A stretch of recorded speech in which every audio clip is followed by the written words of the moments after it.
Okay. Good evening, ladies and gentlemen. We're live now on the 34th edition of Leadership Talk with Adegoke. And I'm live with my brother, my friend, Ejiro Onabrakweya, a very versatile gentleman. We've known ourselves for many years, and I salute him and celebrate him for joining us tonight. You're welcome, sir. Thank you, Goke. Yes. So can you just tell us, who is Ejiro Onabrakweya? Well, I'm a man on a journey of life, and I have chosen many paths, some good, some bad. But at the end of the day, the results and the lessons have been learned along the path. Originally, my training is in finance, and I went also into software development. Then I went a little bit into econometrics. But my love for art primarily has been very much in my mind. As a matter of fact, I have a father who's an artist, a grandfather who's an artist. And Wow. so more like art runs in the blood. So I am back in that forte, more like interested in the administrative, the training aspect of it, the mentoring, exhibitions, curatorship, and a lot of other stuff that adds to the development of art. So that's where I am today. Wow. So tell us, the relationship between art and leadership. Can you just share with us? Well, it's very important for all of us to understand that the arts is actually a reflection of society. Okay. In the sense that when artists try to depict the ideas that come to their mind, they're actually reflecting the state and the health of the society of which they come from, because the society influences their work. And so therefore, the arts and the artists have a responsibility to actually guide and give a direction and indicate the health status of the society. So that is where art and leadership comes in. Wow. Wow. So, but how did you get into leadership? Can you share with us how you got into leadership? Well, I started my first gallery in the year 1994 called the Palette Art Gallery. And amongst a lot of things, exhibitions, curatorial work, administrations, and things connected to art, I also decided that it was important to nurture and grow young artists. Okay. Because it is the young and unexposed artist of today that becomes the master and sought after artists of tomorrow. So if you catch them early, nurture them, you find out that you have created a path which they depend on. And by so doing, you create a group of people that will look back and say, look, this gentleman was partly instrumental to their work, to their progress, and to who they have become over the years. So that is how I have been involved with leadership in the area of mentorship. Okay. I know you were born into the family of arts. You know, your dad was, he's an artist. I believe he's almost 89 Yeah. years old. Yeah. Incidentally, you were also my classmate in university, you know, in finance. So I can speak. Yes. I know you so well, and your sister is also a good friend of mine. Yes. You know, and you said your grandfather was also an artist. You know, Yes. now I want you to share Cover.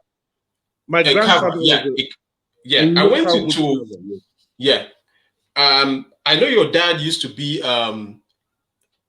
a teacher in St. Gregory's College. You know, That's right. your dad, Professor Bruce Onobrakwea, his artworks are all over the place. He's a sculptor. Yes. He's also I want to say a painter and also a printmaker. His works are in the in the Vatican. His works are in the Smithsonian Institute. His works are in the British Museum, Tate Gallery, University of Lagos Library. I want you just to share a bit about your dad. Having been an apprentice and still working with him, in collaboration with him. Well, my dad is a very passionate artist, and if you ask him, he will tell you that art is all that he knows. Now, he has invested all of his life into art in such a way that at the time they started, it didn't really matter how much they were making for it from art. And so therefore, they had to find other things to augment their artistic talent, in the sense that he more or less became an art teacher, which is a kind of digression from being an artist. Because to be a studio artist, you have to be focused on the techniques, the ideas, and you have to be an experimental artist. Now, that in itself takes a lot of time. However, teaching art is related, but it's also partly a distraction, which meant that at some point he had to decide to leave regular teaching in the secondary school to focus more on his art and to focus on workshops and organize things that will assist young artists to grow and develop under him, either as him being a mentor and they studying his works and his life in order to see that there's a path for them. Now, don't forget that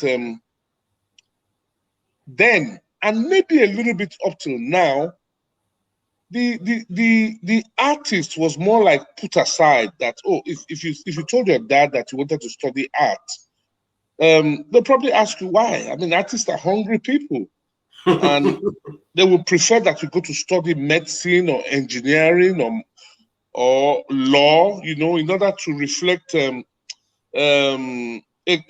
position and in order to attain a position that will make you look like a successful person. But the artist and maybe the musician of those days, it was a little more difficult.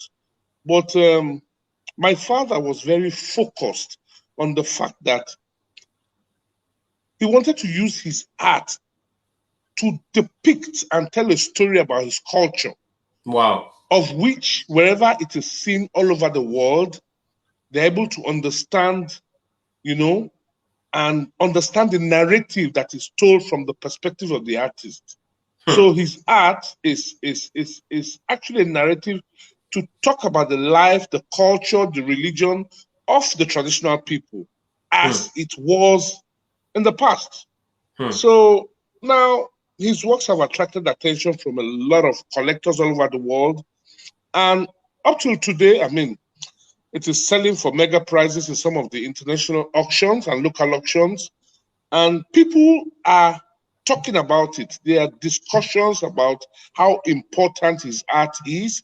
There are people that have gone into doing PhD on his art. That is investigating his mind and his narratives and his documentaries and all that.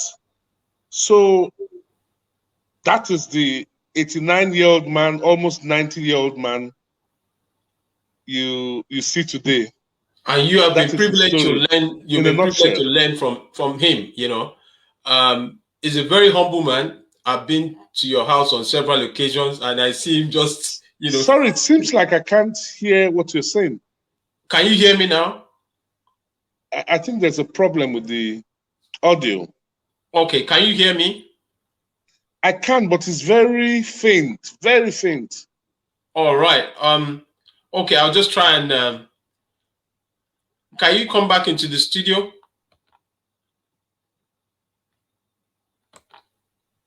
Yeah, can you hear me now? Hold on. Okay. Yes. If you're just joining us, I've been speaking with my friend Ejiro Onabrakwea, and we're talking on taking the topic leadership and arts. Leadership and arts. And tonight he's been just sharing his experience about his journey with his dad, who is a renowned artist, Professor Bruce Onabrakwea, whose works are all over the world. You know, his dad is a sculptor, his dad is an artist, his dad is also a printmaker. You can hear me now, I believe. There's a problem with the audio. Okay, you can't hear me, but I can hear you. I can hear you, but it's very faint. It's very faint. Okay. But maybe I can try and okay, just attend to your questions. All right. Okay. Now, I want you to speak on this concerning art. I want you to, the journey, you know, how has it been serving under your dad? Well, it's been a very interesting journey, and working with him. As a matter of fact, when we're in school and university and all that, every holiday we will come in as apprentice and work and learn the trade. But as time goes on, I focused more on marketing and creating distribution product lines and traveling for exhibitions and curating exhibitions and representing him in negotiations and discussing, you know, with people.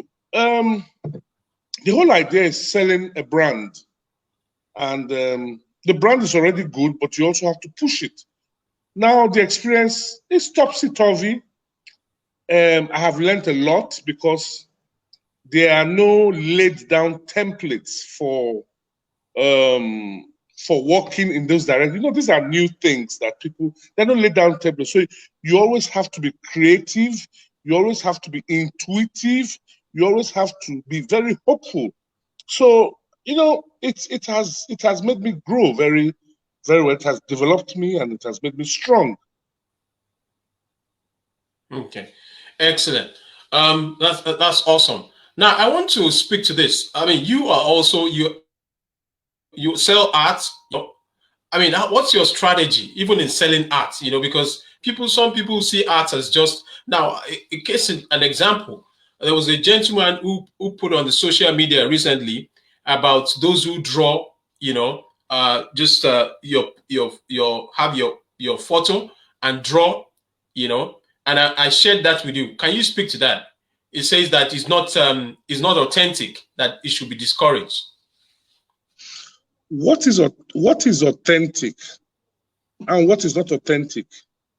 You must give credit to a fellow who can take either a paint or a brush or a pencil or a pen and more like replicate something on a photograph or a live subject. It takes a lot, not many people can do that. So what is authentic and what is not authentic? Now, okay, let's take, for example, you have a photographer take a picture of you. That is some form of art in itself. Now, you have an artist to do a rendition of that photograph. It's another expression of art in itself. Or you have an artist doing a rendition of a live person, you know. So I don't understand where the idea of that should be discouraged. It is creativity. And by any standards, creativity should always be encouraged. And the effort alone is not ordinary. It comes from within. That effort must be encouraged. And when it's encouraged, the artist is stimulated to continue to create things, you know. And so I would say that all forms of artistic rendition is good and should be encouraged. Okay. I just want to take you back. There was a time a young guy, you know, somewhere in Ikeja, I think he was about 9 years old. He you know, just to follow up to this, drew you know, a picture of I think it was is it Obama or one of this world presidents, or I don't know. The French president, maybe. Yeah, remember? Yeah. Yeah. Do you remember? Yes, and the guy was. The guy was. I think the guy was. It was from a very poor background, but because of that particular work, the young man was, you know, brought into prominence, you know, through his works. Now, we're talking about leadership and arts. How, you know, what is the role of arts? How can arts be used to grow leadership? Sorry, can you take that again? I said, how can arts be used to grow leadership? Be used to grow leadership. Through leadership. How can arts be used to encourage leadership? If you look all over the world, and if you look at history, artists, visual artists have been part of the court of leaders. They have been part and parcel of the court of leaders, such that the leaders will use the arts of the people, will exhibit them and show them off to either his friends or to diplomats or international. It kind of gives it, you know, it gives it some kind of credibility. It softens the hearts of people. For example, I'll give you an example that I have once delivered art from one of our presidents here to Saddam Hussein in Baghdad. Wow. You know, and it brought so much joy to Saddam Hussein, and he looked at it, and it was something it was a kind of art he hadn't seen before. So it was more or less representative of the kind of art from this part of the world. And, you know, so leadership will use art to make a case for their people, for the creative capacity, for the concepts of the people, and to tell a story about the culture of the people. You see, so that is what I feel leadership and arts will do. Okay, thank you so much. So now, to follow up on that, I want to ask you, you know, I mean, a lot of art exhibitions, how do you interpret art? You know, I mean, like your dad's artworks. Some people come there and he begins to tell them, you know, what he's trying to, you know, communicate. Can you just share with us? Because sometimes I find it very amusing. How do you communicate what is drawn? Yes. Well, it's important, first of all, for you to allow the audience to take a look at the piece of art and to find out what is the art speaking to him? What is the art saying to him? Does he like the art? Does he like the colors? Does it speak to his soul? Does it soothe him? And all that. Now, there are some artistic pieces that are actually very abstract, and they come from the mind of the artist. Now, depending on who the person is, if you tend to go to exhibitions a lot and focus on a lot of artworks, you will find that there will be some pieces that will appeal to you more than others. So my take is that, look, you allow the audience to see what they see and explain it to themselves first. Now, the second part of it is to explain what the artist is trying to communicate. To explain what the artist is trying to communicate. Now, sometimes what the artist is trying to communicate may not be what the fellow sees. Yeah. But it didn't really matter, you know. What matters is that there has been some kind of communication. And you see, I must tell you that the artist is a kind of special person because he actually is very introspective. He goes within himself and brings out what is there. It's a kind of co-creative nature, you know, the kind of the kind of gift that God gave us to go and create things, you know. And so you find out that an artist will live forever. If you have a piece of Van Gogh or Bruce Rembrandт in your house, it will be there for as long as the art is there. But the life of the artist is limited. He will live 90 years, 100 years, but his works will live forever. So you see, that's why we're still talking about people like Picasso, Van Gogh, Matisse, and those kind of things. Wow, wow, wow. Amazing. You know, there's Michelangelo, there's Donatello, there's, you know, Gian Lorenzo. Picasso, now, yeah, Van Picasso. Gogh. Yeah. I mean, now I see that art, you know, there's a lot of Italians, you know, we have a lot of Italians, you know. Why is it that, you know, when it comes to, you know, the work of artists, it's just your dad and maybe just a few people that are known all over the world? You know, Uche Okeke, you know. I don't agree with you that it's just a few people. Okay. Now, I will start from the beginning. I mean, we have people like Aino, Onabolu, who are the older generation of artists, even older than my father. You have people like Ben Onwo, who, you know, were accomplished artists and they were celebrated all over the world. You have the generation of my father, who were described as the Zaria rebels.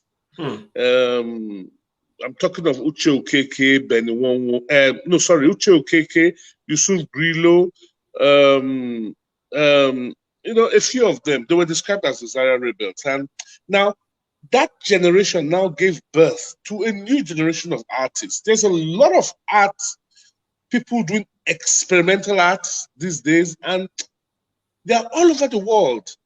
Nigerians are doing all over the world. And with the advent of the social media, it's now very easy to be able to exhibit works all over the world without being there.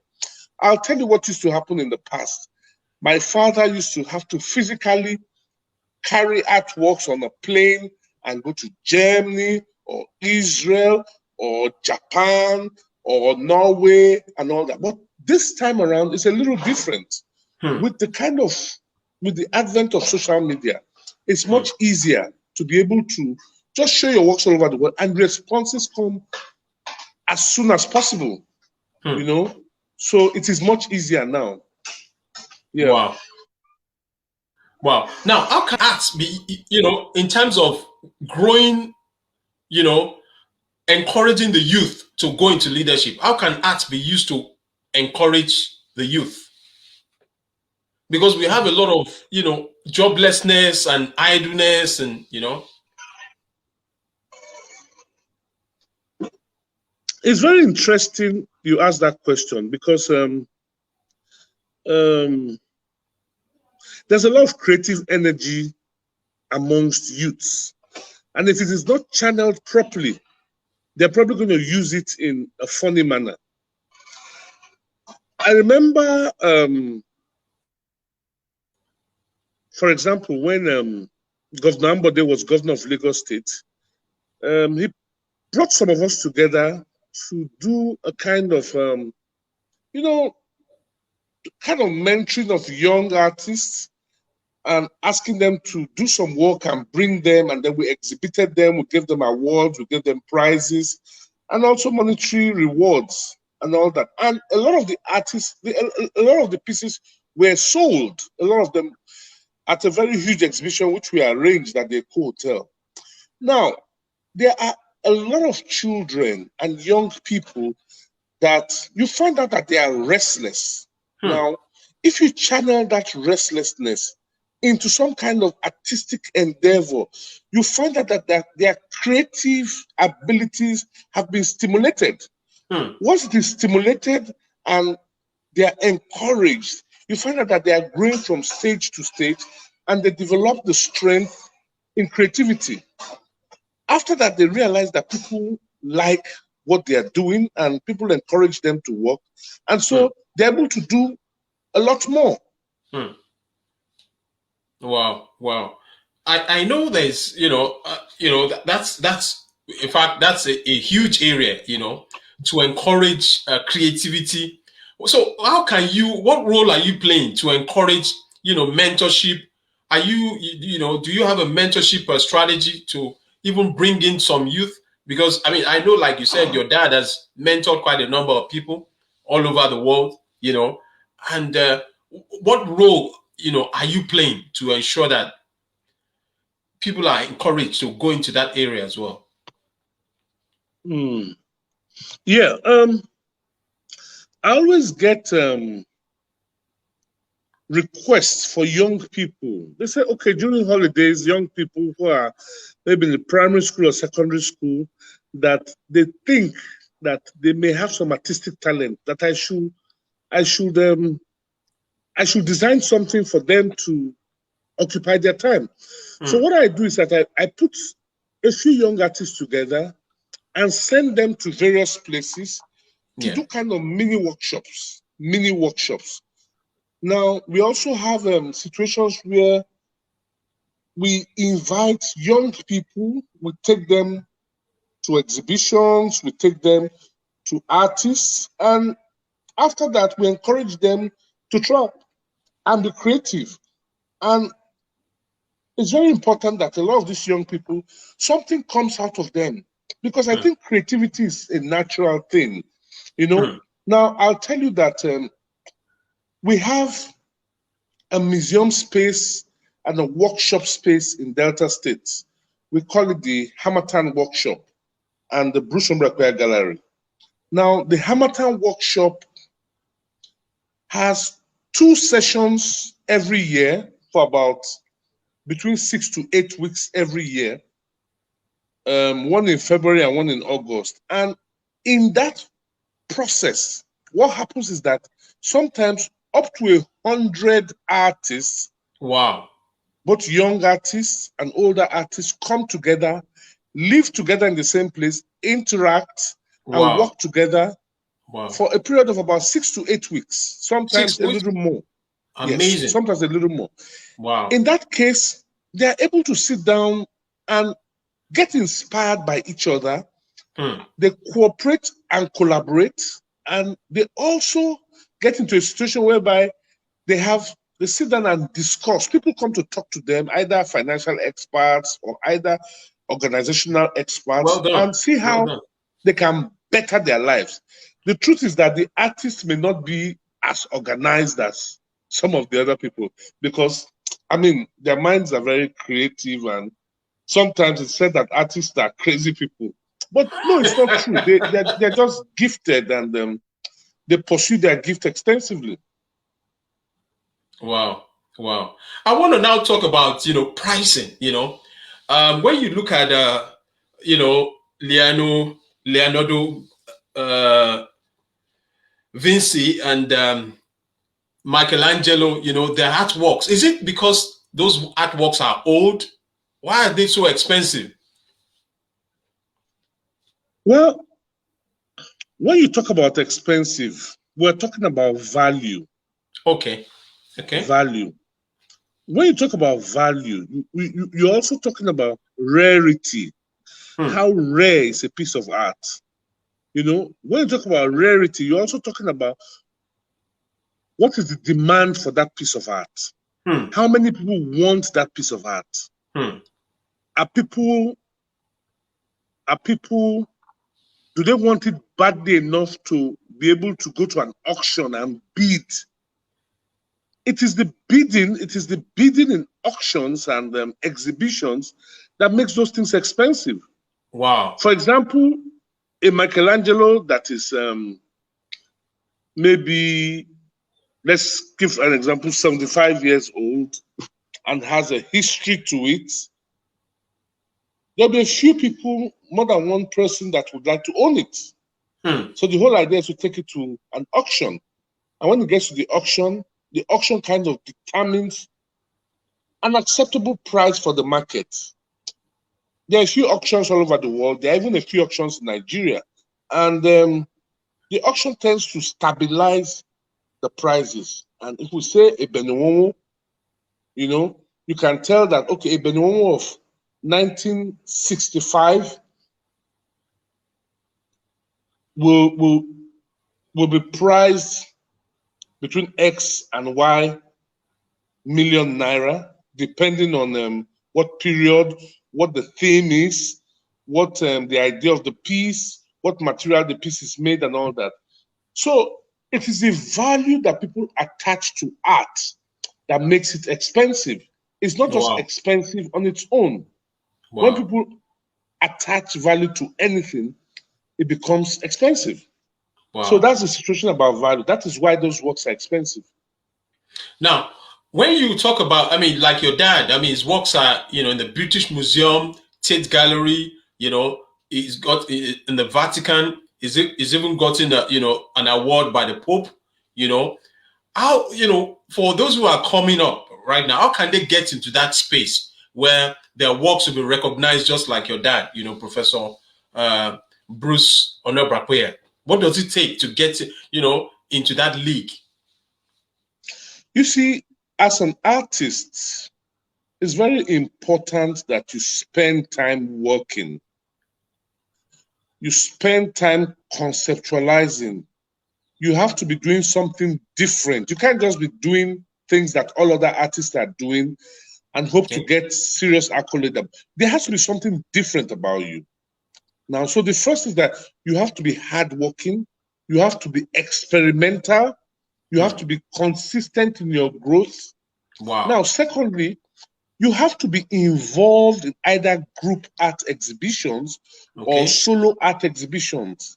Now, thirdly, you have to be published. You have to be published. A publication is like an embassy. It goes round the world. Where you cannot go to, a publication about your works will go. Now, and you have to be open to people's ideas. You have to also be open to criticisms. You have to be open to encouragements and all that.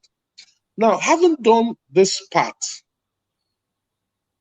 the potential clients and customers, they begin to, you know, people begin to speak about you. They begin to talk about your work.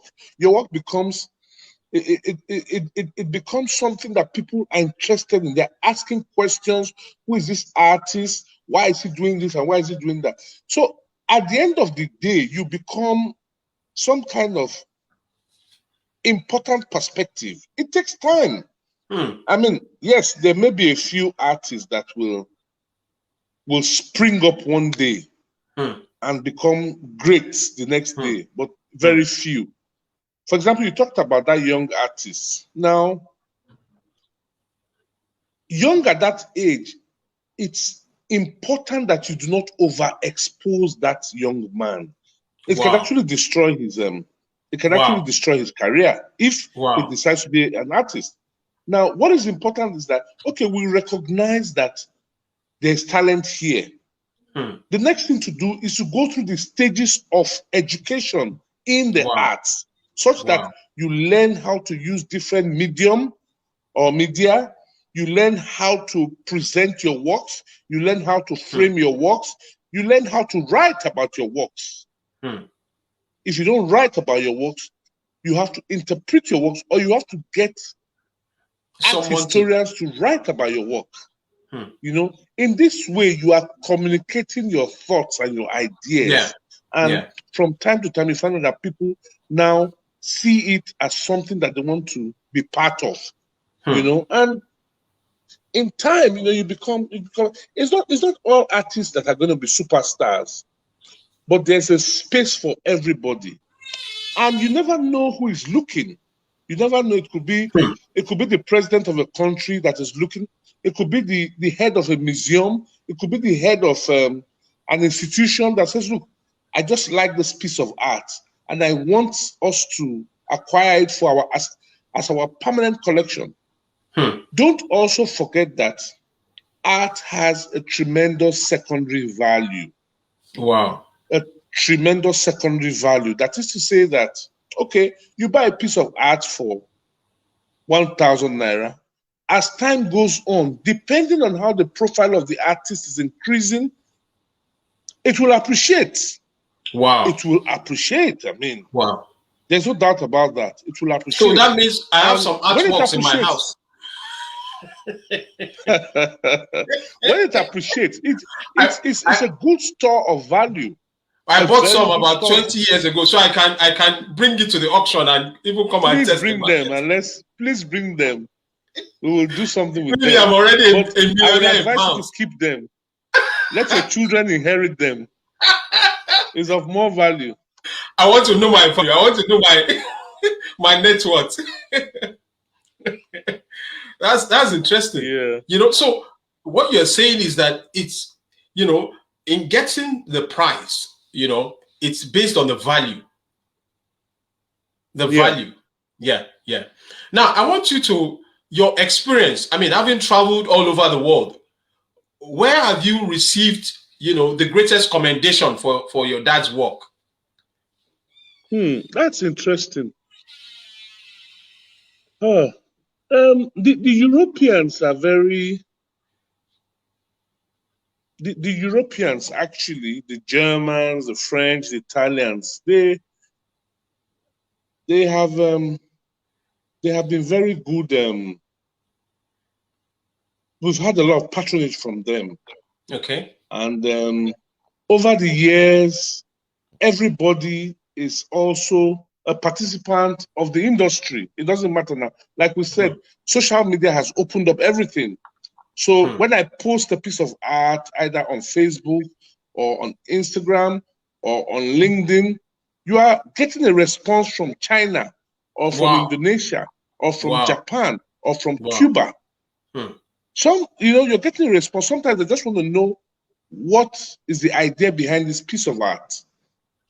At the end of the day, they're either acquiring or they're not acquiring. But the mere fact that the piece of art has created some kind of, you know, it's some kind of attention is important. That attention is important. It actually helps the ego of the artist and it makes the artist want to continue to work. It's very important, and the artist must respond to his audience. And you know, from the exhibitions we're talking about should be from time to time, maybe once in 2 years, once a year, and you should experiment. You can't just keep coming out with the same old thing. There must be something new from your stables, something new, something different, something that will give the wow effect. You know, it must come from your stables now and again. So now, what has been the impact, you know, of digital arts on art itself? You know, digital arts. Yeah. Can you speak to that?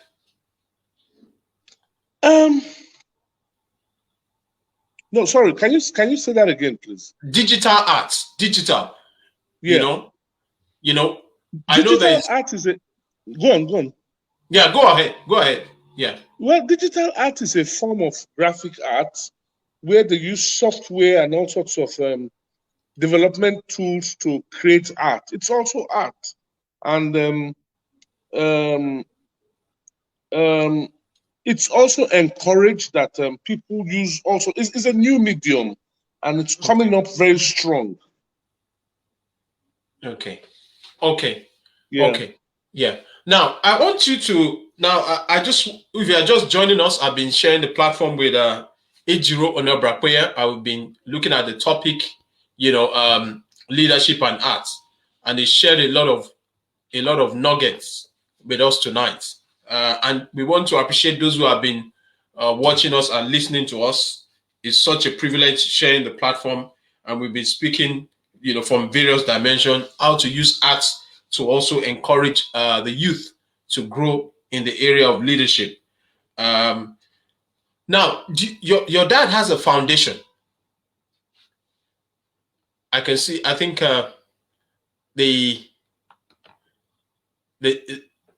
yeah.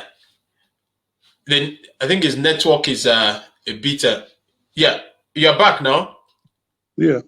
Yeah, your dad has a foundation, for arts. Can you speak to that?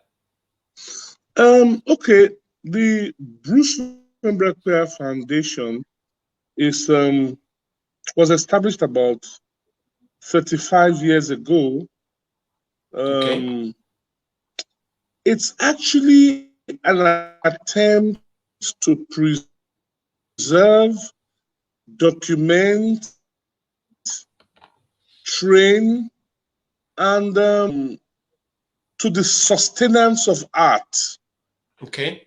You see, it's very important for an artist or the art society to be able to create systems that, for example, if an artist lives for 100 years and goes, there should be places where people can go and look at the pieces of art of that person.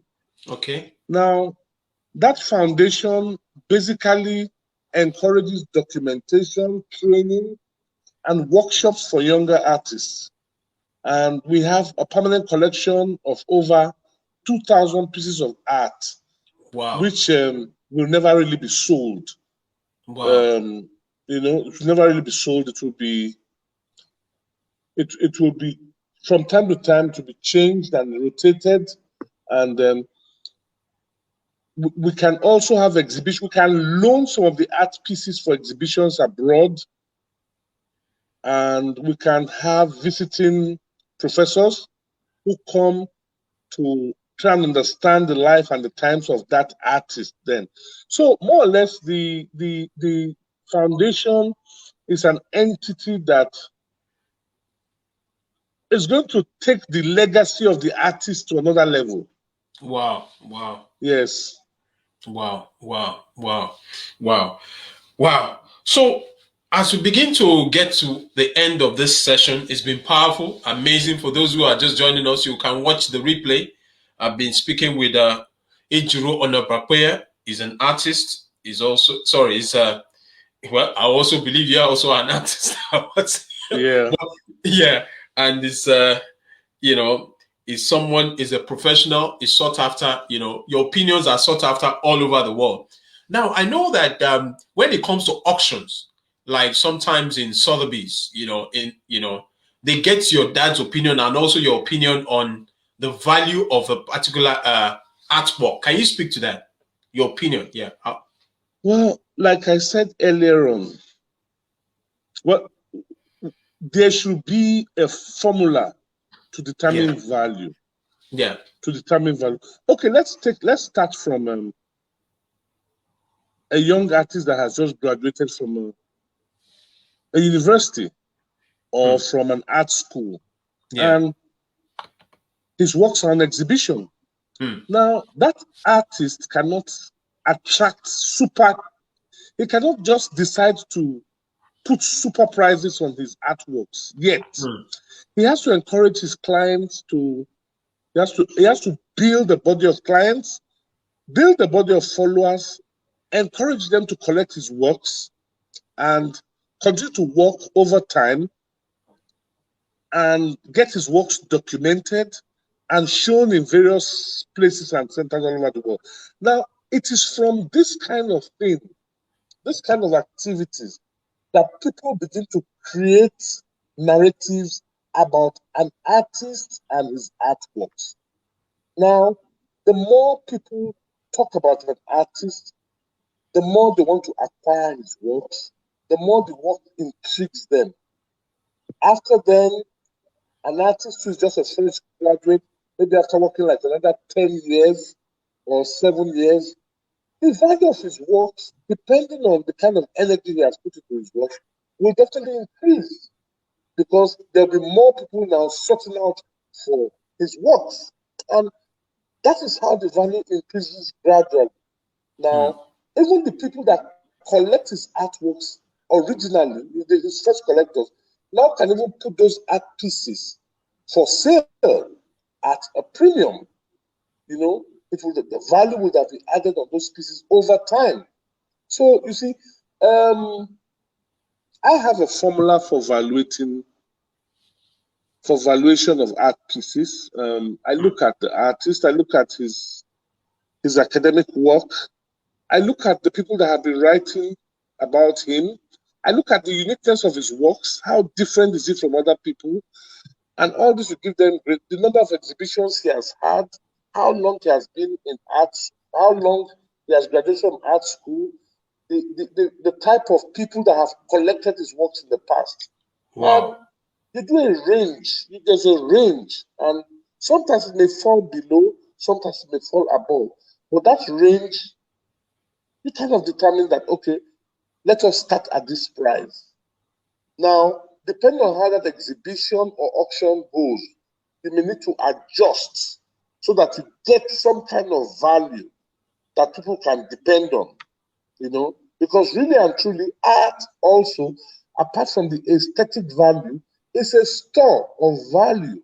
People are beginning to store money in art, you know, and when you store value in anything, it can be resold, it can be used to negotiate all sorts of things.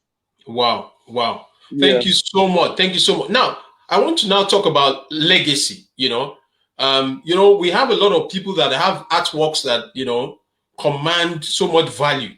But in terms of preservation, how do you ensure that you preserve art well so that even generations yet unborn can be privileged to see that art and experience it?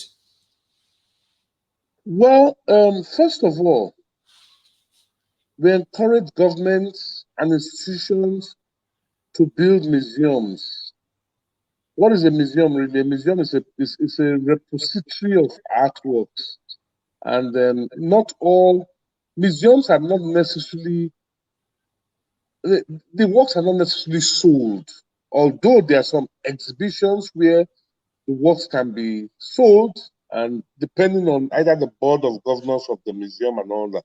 But the works must be properly preserved in museums or in institutions, maybe in universities or in buildings of maybe government parastatals and so on. Now, the longer those pieces of work stay in those places, the more value it attracts, because more people begin to see it. Those pieces are the part and parcel of that establishment. For example, my father's works that are at the Smithsonian in Washington. I mean, when I saw them, I'm like, wow, this is amazing, you know, for the Smithsonian to decide to choose these pieces in their permanent collection. It just shows that they must have some value for those art. And so therefore, people from all over the world that goes to the Smithsonian will see the works. Now, places like airport, if you go to the Atlanta airport in America now, it's almost a vast, huge expanse of art, both sides, you know, and creates a beautiful traveling experience for people, you know. So art can be used in all sorts of forms. And I mean, with some of our recommendation, the former governor of Lagos State has used almost the whole of Lagos as a pedestal for art. You know, there's art almost everywhere. And I know that we sat down to have that conversation, and that was the result. So that is how to preserve art. And there must be art historians that can write and talk about a piece of art.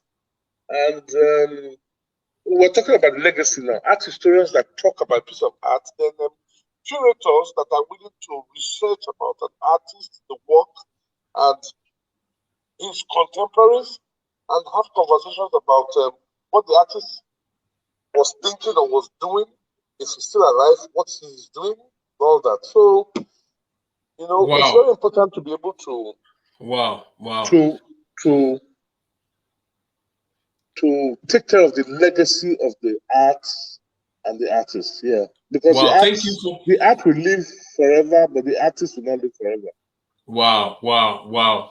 You know, I mean, when we look at, you know, the Nigerian, you know, arts space, if I can use that, you know, your dad has done so much.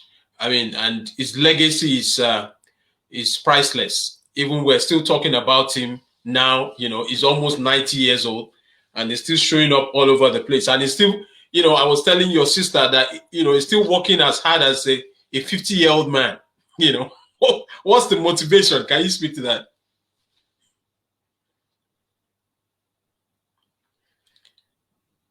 Yeah. He's still working. Actually, are you there? The life of an artist is actually a little bit different from the life of the regular person. Now, the artist actually operates from within. You know, the creative experience is, you have to be deeply introspective.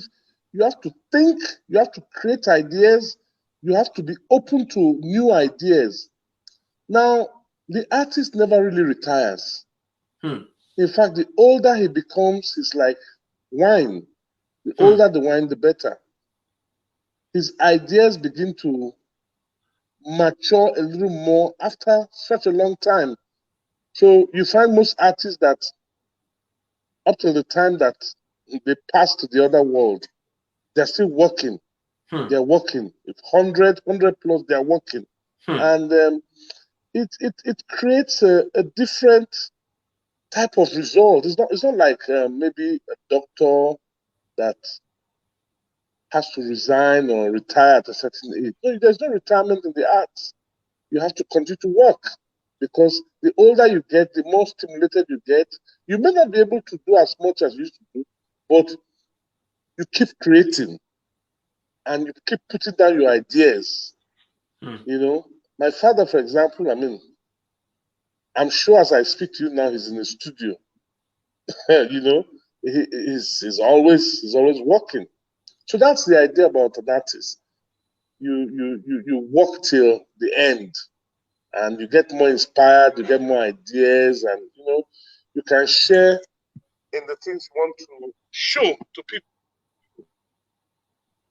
Wow, wow, wow, wow. Thank you so much, Ejiro, for adding value tonight. Thank you so much for adding value. In spite of the challenges of the network, you've added so much. We appreciate you. If you're on the platform, you can just say thank you to Ejiro just to appreciate him. Now, finally, who are your mentors? Okay. Yeah. Yeah. Very interesting.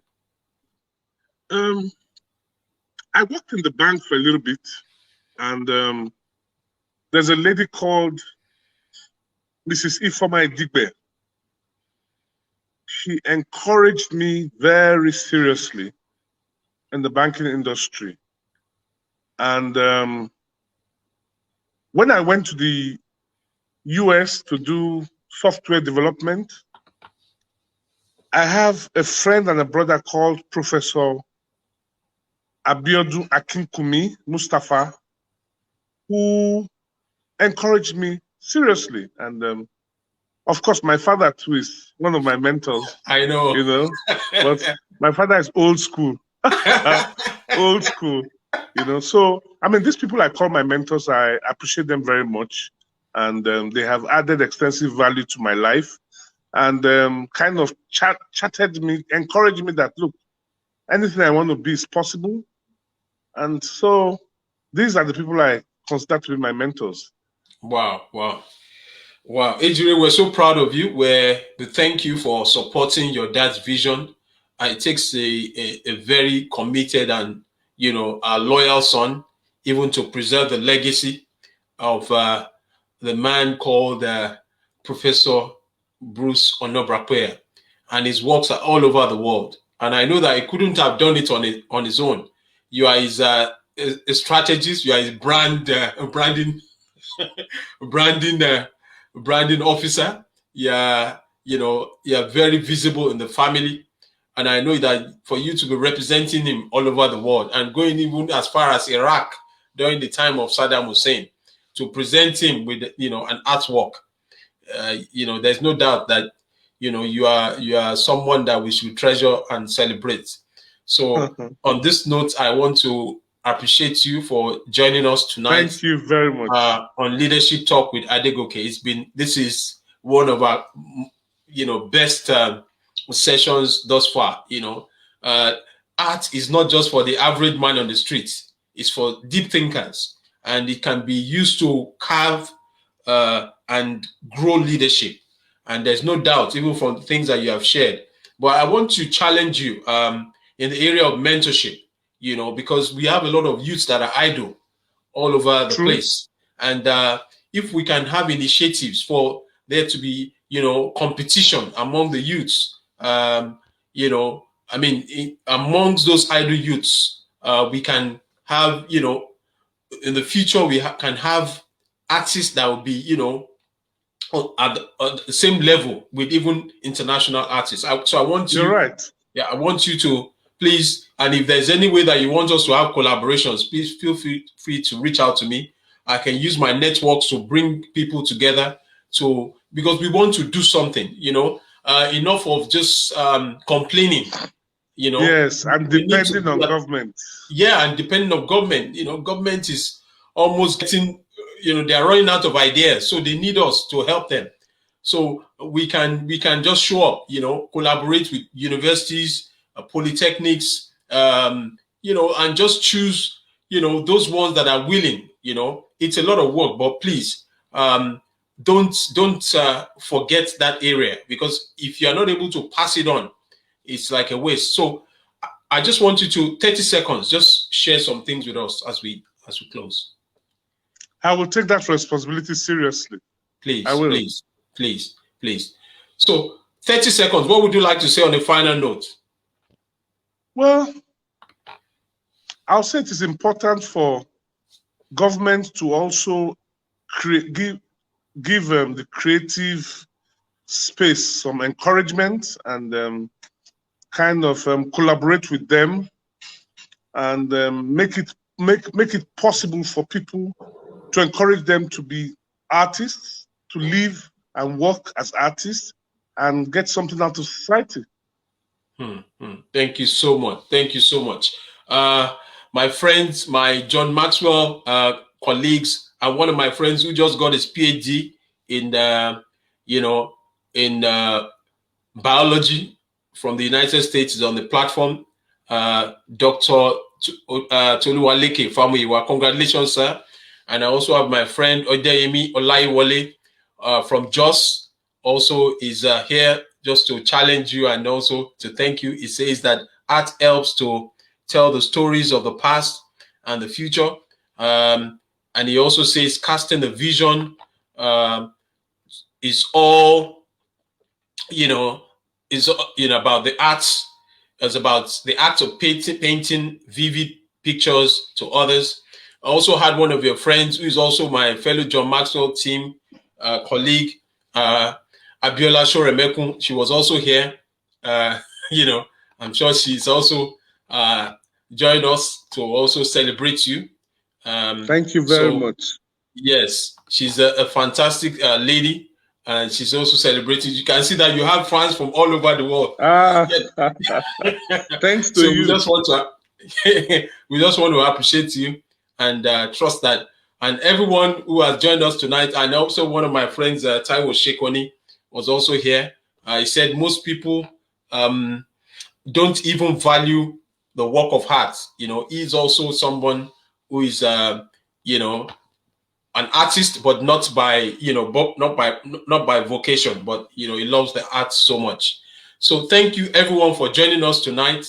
And once again, this has been Leadership Talk with Adegoke. Next week, by the special grace of God, we shall be looking at leadership and real estate. I'm going to be here with a good friend of mine. And for those who want to listen to past episodes of Leadership Talk with Adegoke, if you go to Apple and also on Spotify, you can listen to the past series of Leadership Talk with Adegoke. Have a good evening and stay blessed. God bless you.